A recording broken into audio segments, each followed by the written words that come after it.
I have something that happened to me a couple of years back, and to date it's something that I cannot forget. It was a small town in Maine. We had left our busy urban lives and headed out to find peace in a more rural and serene setting away from the buzz of the cities. We came across this old Victorian house on the outskirts of the woods, and I must confess it looked just perfect, a fixer-upper with that little charm to it, you know? The type of place that needed just a little bit of love, that sort of thing. The cost was also impossibly low, so why not? People had warned us against it, of course, but I wrote it off as small-town superstition. Huge mistake.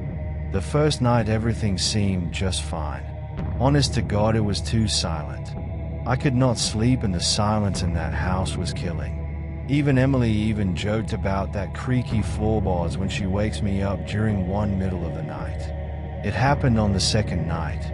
So at some point during this time they started to terrify me. I woke at 3 a.m. I remember it being such a freeze. The window at the bedroom we have was open way wide. I remembered that I locked it before going to sleep, yet there it was. Checked the locks, there was nothing wrong.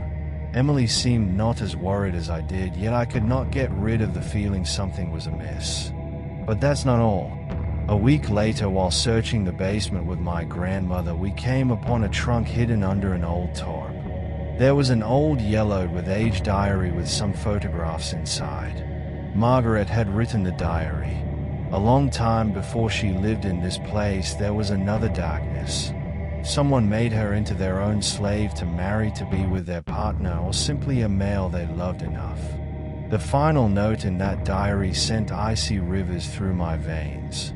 There she said how she planned an escape, but afraid of leaving in her own lifetime, feared of making it in. The last line was haunting. If anyone reads this, remember me. Don't let him silence me forever. It was at this point that things really began to escalate. That night it did not feel like a home anymore. It felt alive. I mean, one hears doors slamming themselves shut, the creak of walls as though something is stirring inside them, and then of course there were those footsteps, soft yet unmistakable, walking outside our bedroom door. I would swear I could hear someone whispering, only to turn again to check on someone who wasn't there. I suspected it was my nervousness at play, but that couldn't explain the drop in temperature that came after. And then when things couldn't have gotten any worse, I saw her. In the dead of night, lying in bed, I could see at the foot of our bed a figure. She was a woman in a torn old dress. Her face pale, eyes hollow, staring at us. Her voice was little more than a whisper, but unmistakable. Help me. He won't let me go. I couldn't move or breathe. And then, as fast as she had come, gone. That was it. Emily and I packed up and left. Neither of us, I think, said a word for miles. The next morning we returned with the sheriff to retrieve our things, but as we arrived the house was abnormally quiet. No footsteps, no whispers, only the silence. We never returned. It has been years since, and still I find myself unable to explain it. I still hear the rumors around that house. The locals will say that on stormy nights a woman is sometimes seen in the window staring into the woods like she's waiting for someone who might come back. But never does. Never dares to.